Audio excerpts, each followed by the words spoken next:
Welcome back to the program. For those that study and write about politics, the holy grail is to find those seminal moments in the nation's public and political life that changes everything. And while the antecedents of those events may be years in the making, they usually form a perfect storm that results in an event that's a kind of tipping point, one that marks a permanent tectonic shift in the political landscape.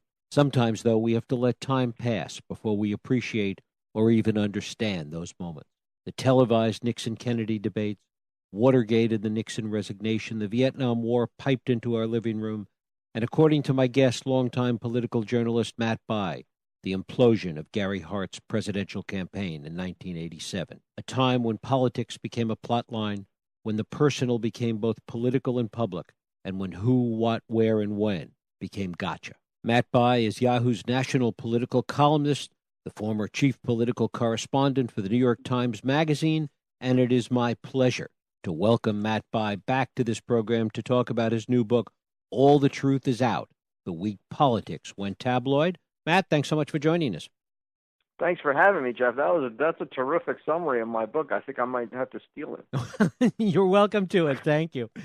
This book started as you began to reassess an article that you wrote back in 2002 for the magazine, for the New York Times Magazine, about Gary Hart, about the implosion of his campaign. And you talk about the fact that that stuck with you in some ways. Tell us about that. Yeah, it's been a long journey, Jeff. And it's funny how things bounce one way or the other and your career takes funny directions. I mean, I saw an item in a newspaper at the end of 2002 about Gary Hart thinking about running for president again, and I remembered him from my college years and the sensational scandal that brought him down, and I thought, wow, why would anybody want to go back and revisit that? And I was a pretty new writer at the New York Times Magazine. I remember that I went to the magazine's Christmas party, and then I got on a plane and went to Denver, and I wrote about Hart. I was really struck by him, by his intellect and the way he saw around corners still, as he was always said to, and how impressive he seemed, and also how wounded he seemed.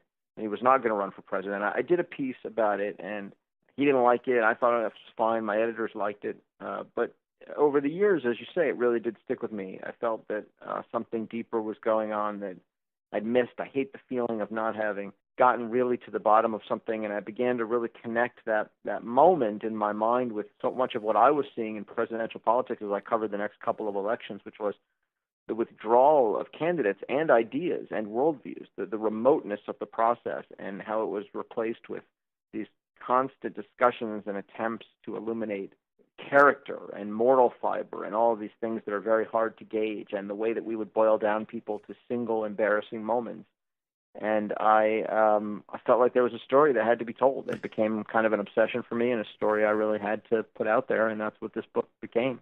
There was also this link, sort of two sides of the same coin, between character on the one hand and triviality on the other. Because in many ways there seems to be such a direct line between, and you talk about this, Paul Taylor from the Washington Post question to Gary Hart about flat out whether he had committed adultery, a line to that to Tabitha Soren asking Bill Clinton, boxers or briefs. Well, that's exactly right, Jeff. I mean, you've put your finger on it. It's just a good way to describe it, which is this convergence of two things. On one hand, you did have a very important rationale in the media at that time in 1987. We were only, 12 or 13 years after Nixon's resignation, and there was a very real sense for a lot of younger reporters just coming into the business that they were not going to make the same mistakes a previous generation had made, that it was crucial not to let a liar into the White House again. And for them, character and sort of this moral fitness was an overriding concern. And that was a real sea change in American politics and in media. But at the same time, you have what's going on in the culture is this blurring of the line between entertainment and really everything, including politics and journalism. Politicians showing up on TV shows, the invention of the satellite dish, and this new kind of live breaking tabloidish scandal like the Jim and Tammy Faye Baker thing, which happens the same year, a little before the Hart scandal. And TV news in particular is becoming a much more important force, but also a much more instantaneous and much more trivial force that's really focusing on storylines and characters. And I think these two things really converge in that moment in 1987. There are just a lot of things happening in the society that come together. And I don't think Gary Hart created that moment or that it had a whole lot to do with him. I think that somebody was going to walk into that convergence, whether it was him or whether it was someone else or whether it was that year or a couple of years later. And that's, I think, a really misunderstood piece of that scandal is that I think it was inevitable, and it really reflects the direction the society was already going. The other thing that seems to be misunderstood in retrospect is really what the coverage of Watergate was really about and how that should be interpreted from a journalistic and from a public perspective. We tend to look back at the coverage of Watergate and Woodward and Bernstein and all the things that went along with it as a kind of gotcha story because that's the way the narrative played out. But it was, in a traditional sense, hardcore shoe leather journalism. But we don't see it that way necessarily. Jeff, I couldn't be with you more. What you're saying is such a profound insight and very widely, I think, misunderstood or not even really re-examined. And in fact, I tried to talk to Bob Woodward about this and working on this book, and he kept saying he was going to talk to me, and we didn't. But this is really true that we think of Watergate. The lesson that my industry took away from Watergate, the lesson that this next generation learned was that there was no greater calling than exposing the lie, that politicians were hiding something, that fraudulence and moral frailty were sort of vital issues, and that ultimately, this was the greatest thing a political journalist could do was to take someone down. And in reality, as you say, the Watergate was really about a crime. It was a crime story that fell into the laps of a couple of very enterprising Metro reporters, not political reporters, and they followed the story where it led, and it led to this absolutely remarkable historic moment. But it's certainly not Woodward and Bernstein's intention to go out and take down a president. It was not their supposition that the president was a liar. And I think in that sense, the real lesson of Watergate is that you follow a story where it leads without preconceptions, and you work it awfully hard because the end result is the truth, not that there's always a lie waiting to be exposed and that you can gain fame and fortune by exposing it. When we look at the more contemporaneous to that time political scandals, is there evidence when you look at Rockefeller, when you look at Chappaquiddick, that we were inching towards this little by little? Yes, I think so. I think it was a long time in coming. I mean, if you think about some of the scandals you talked about, certainly the culture was moving more toward an entertainment focus for many years, and Ted Kennedy's presidential run in 1980 may well be a sort of precursor for what happened at Hart, but with some crucial differences that I think make 1987 a really pivotal moment, because for the entire 20th century, really, I mean, let's just talk about the 20th century, because people like to go back to Hamilton and Cleveland, and I don't think that's terribly useful or illustrative. But when we're talking about the 20th century, occasionally sex was covered, and occasionally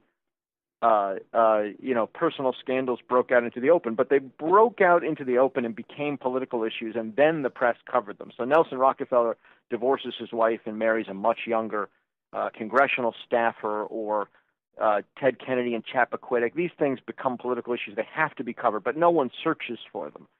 The other thing is, when it happens, it's not completely defining or disgraceful.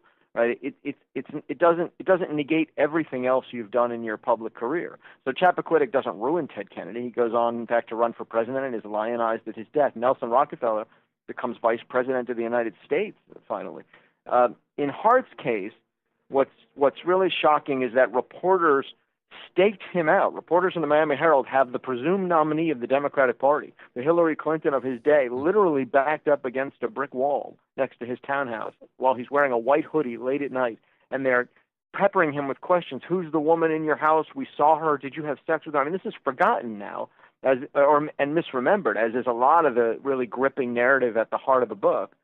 But that's unprecedented, and what's unprecedented is that in 5 days he has become a national joke. His entire political career, the leading politician of his generation, just thrown to the trash heap, and he's branded by this really forever. It's really the end of his political career.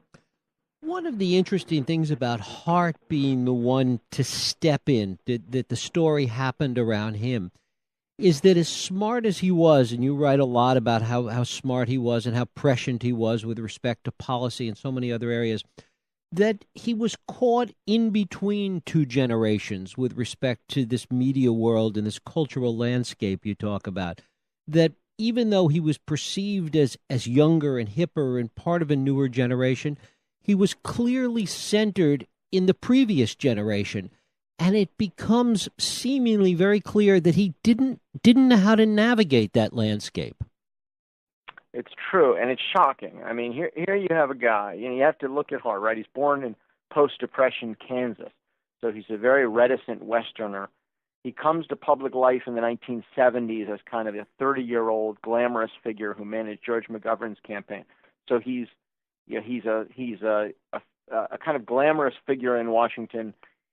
Then comes to the Senate as a very young man 2 years later. So he serves on. He's called to politics by the Kennedys. The example of the Kennedys, he serves on the Church Commission. He knows what Kennedy was up to and that it wasn't reported. He's seen a lot of politicians. He's been friends with long-standing friendships with members of the press corps who never went near his personal life.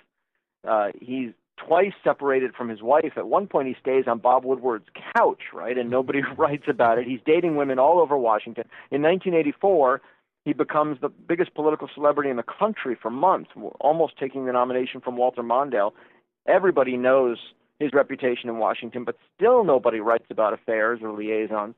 So while he can see around corners, as you say, in this remarkable way when it comes to foreign policy, stateless terrorism, energy dependence, the rise of the technological economy, he cannot for the life of him imagine that his personal life is going to become a political issue. And even when he's made to understand that times have changed and a personal scandal can be quite injurious to his ambition, he certainly doesn't think anybody's going to come out looking for it, that they're going to search for the evidence or stake him out.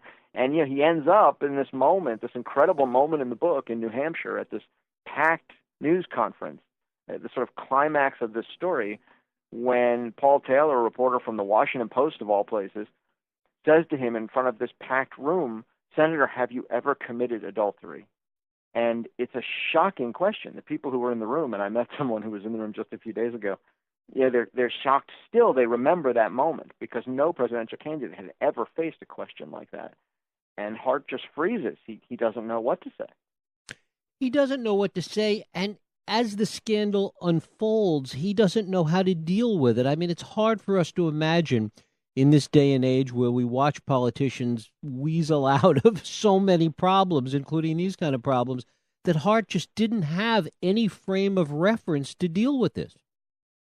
He didn't, and I think it's important, the point you sort of raised tangentially, which is very important, is what we consider political leadership and ability. Because prior to 1987, the ability to weasel one's way around that question and obfuscate and sort of run the traps that the media would set for you in your private life was not a prerequisite for political leadership. You could be a terrific politician in the 1970s without ever having to lie about your personal affairs or subject your family to invasiveness or take your wife on TV and talk about your marriage, any of that.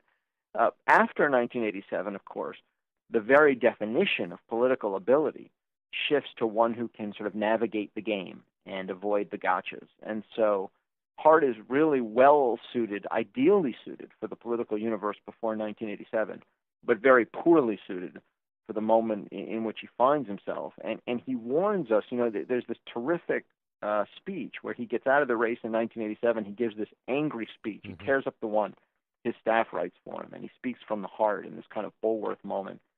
And it's almost entirely forgotten. But he says, mark my words, the politics will become about the hunters and the hunted, and we'll treat it like a spectator sport, and we'll get the leaders we deserve. And everybody laughs at him and mocks him and says, he's not being contrite and he's not realizing that he's the guy at fault. But, I think 27 years later, those words ring quite ominously. And it's not only that we get the political leaders we deserve, because that's certainly one part of this story which he talked about, but that it resulted in that we get the kind of journalism and the kind of culture we deserve because we have responded culturally that the fault lies not necessarily in our political stars, but in ourselves, because this is what the country has responded to from a cultural and journalistic and entertainment perspective. Well, yes, I think it became embedded in the journalism culture, the idea that the ultimate moment, the moment we're after in a campaign, right, Jeff, is the moment where we expose your flaw, right? It's the moment where we figure out what makes you a hypocrite. And we've erected all these rationales. It's not the sex, it's the lie. And if he'll lie to his wife, he'll lie to the rest of us. But what we're really saying is that the real adrenaline moment, the real crowning moment is when we take you down, and it's what the public wants to see. And so there is a bit of a hunter and hunted mentality to it. And we have, it's important, I think, to point out, we've not had a real discussion around this in our industry, partly because the Hart moment was so misremembered, right? The narrative of that moment, if the public remembers it at all, is Hart got up and said, he challenged the press, and he said, follow me around, put a tail on me.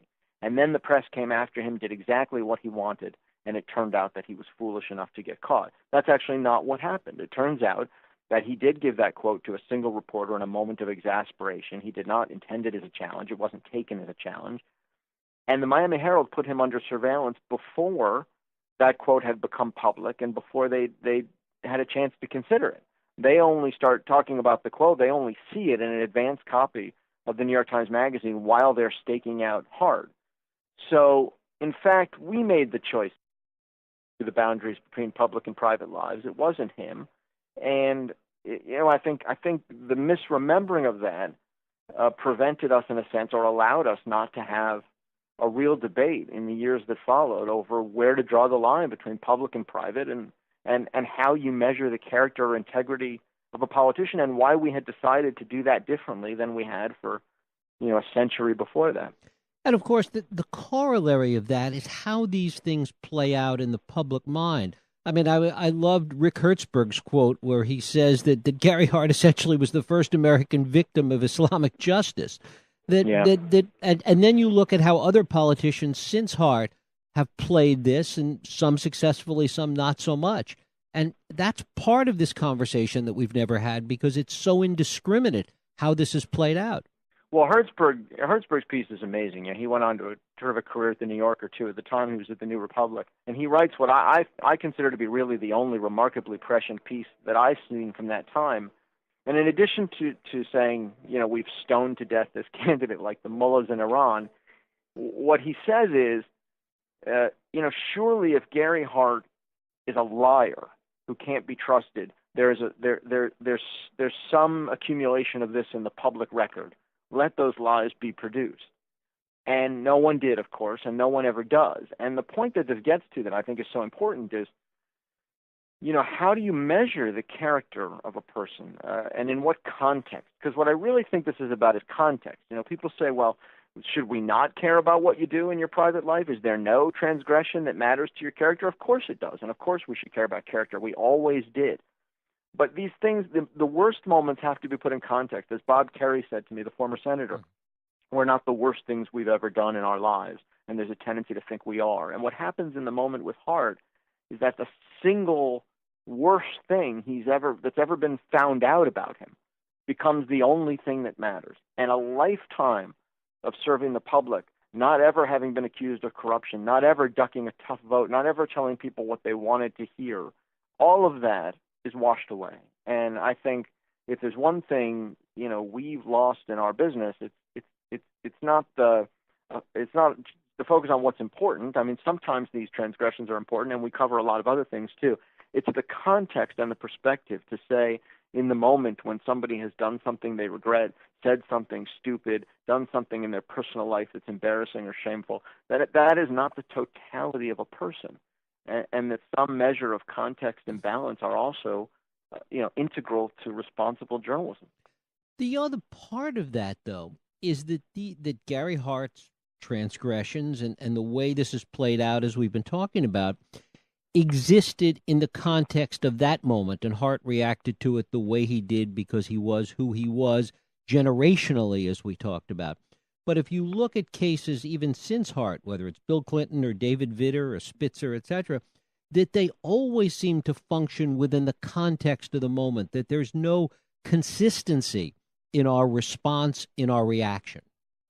Well, that's probably true. I mean, there isn't a lot of consistency, except that the people who survive scandal now are simply a lot more are simply willing to dispense with the boundaries of their own privacy and are willing to say and do whatever they have to remain relevant and come back in public life. And whereas somebody like Hart, who, as you say, generationally wasn't suited to that, simply goes away and is kind of mocked and refuses to do the Oprah interview or write the tell-all memoir, and as a result can't come back into our public life. And I think the result of that ultimately is a self-selecting process where the people you're left with, not entirely, we have great politicians and very moral politicians in the country, but the self-selecting aspect of that means that you are left with a disproportionate number of people who crave the power at the expense of everything else and need the public adoration at the expense of everything else, be it their family, their privacy,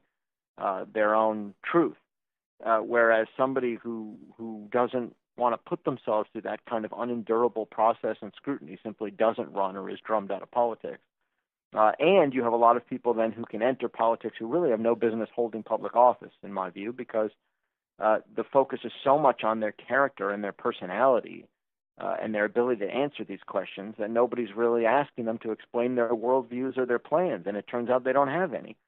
So I think it's a damaging way to go to sort of operate our politics from scandal to scandal. And as I say, it's not just sex. The book is not. Right. I think the takeaway from the Hart moment isn't just about sex. It's about all the stupid things that human beings do to make themselves complex and contradictory, and the way that we've decided that our politicians ought not to be human. It's also how we define what's important in character and what makes up character. And in this celebrity culture that we live in today, that we were beginning to live in the time of Gary Hart in '87, that in fact we define culture differently, that we've defined it down in many respects. I think we have, and this is something I get to in the book is, after recounting all the events, so what do we mean by character? I mean, I would put it this way, as with what we were just talking about and what happened in the years after, because there's this chapter in the book on Hart called Exile. It's the 7th chapter of the book. It's probably my favorite. It's just really about how this affected him and his family in the years after, and how it affected Donna Rice, the woman involved, because this is.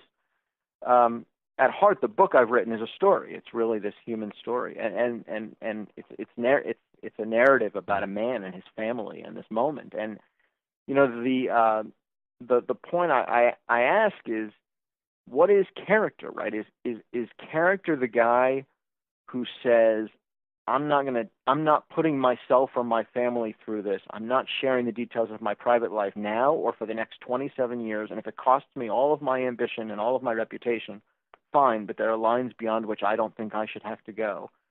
Or is character the person who grovels and drags their wife on TV and through news conferences and lies about their past and says whatever has to be said and does whatever and goes on cable TV and has a new show so he can run again for office and all the things that we expect of people now in order for them to come back and serve? And because I think for most of the life of the country, certainly in the modern era, we considered character to be the former, somebody who stands by their convictions, even if it costs them personally. And I think there is a danger to the country, and there has been a cost of defining it instead by a kind of cravenness. It's also about, it seems to be about the country's control and our control of the arc of the story. That while we love to tear people down, we also like the redemption that goes along with it, because it draws them into our world. I mean, the country's perception, at least. And that's a dangerous part of this as well. Yeah, this gets back to your point earlier about entertainment, right. Triviality, right? I mean, Neil Postman writes a book in 1985, 2 years before the Hart scandal, which in retrospect is one of the more prescient social critiques I've ever read, and I think probably in American history. It's called Amusing Ourselves to Death, and Postman, who was a professor and a media critic, sort of social critic, writes that effectively all of our politics and news were veering into the realm of entertainment, and we expected people to be characters and events to be storylines, and that there was a danger to this, right? That all of the communication in the mass media era was becoming like a television sitcom, and we expected everything to unfold in certain ways. And it leads directly to what you're suggesting, which is that we want to take everyone down, and then we want them to seek our redemption, and then we want to redeem them, because that's how it works in the TV movie, and that's the storyline that we as a culture have adapted. It's sort of the folklore of the television era, and Hart simply did not conform to that. He did not seek our redemption, and he was punished very severely in the public mind. And I hope that there are a lot of things I'm trying to do. When I wrote this book, it was really about sharing this very moving story with people. I think that goes beyond politics, and also following it where it leads, and drawing some lessons about the time I've seen in politics and what I've covered. But I also hope at the end of the day it leads to some reappraisal of this man, because he has a real legacy. He was a visionary politician at a moment when we needed one. His understanding of the challenges of that moment led directly to Bill Clinton and what we considered Clintonism. It presaged a lot of the debates we would have for many years to come. And he's really, I think, been given a very unfair label and treatment, and has been unable to serve, and has been forgotten or remembered cruelly. And I think I would like to see him remembered differently, ultimately, than that, with more complexity and more compassion, because I think he deserves it. And finally, the real litmus test may be, and maybe you've gotten some reaction already, the real litmus test is how millennials will see this story, being a generation that, on the one hand, is more self-absorbed, but also more tolerant, and how they will look upon things like this. Yeah. I'll tell you what's fascinating, Jeff. You're right, and it's been a preoccupation of mine with this book, truthfully, which is not just to reach people who remember the scandal, have some nostalgia for it, or strong feelings about Hart one way or the other, but to reach these younger folks. If I go to speak to a college audience, no one's heard of him. But I think it's a story that, if you want to understand your frustrations with the process today, I think it's a story you need to hear. And it was interesting to me that I went on The Daily Show with Jon Stewart, right, and the video from that has been sent all over. I have heard so much, particularly on social media, on Twitter and Facebook, from younger viewers who watch that and not necessarily, a Sunday show, and were gripped by that story and fascinated by what I was saying, and have talked about me and talked about the book. And so I think, I do think there's a responsiveness. I mean, it's sometimes hard to reach, sometimes for our entire industry, right? There's a preoccupation. It's hard to reach a lot of these younger viewers, readers, voters, whatever they are. But I do think that that they are fascinated by our politics, trying to understand how to do it better, trying to understand what happened in the previous generation. And I think this story touches them. And I really, it is a central preoccupation of my days right now, to try and reach those younger Americans with the book, and because I think there's something to be gained. Matt Bai, the book is All the Truth Is Out. The week politics went tabloid. Matt, I thank you so much for spending time with us today. I thank you, Jeff. Appreciate it very much. Thank you.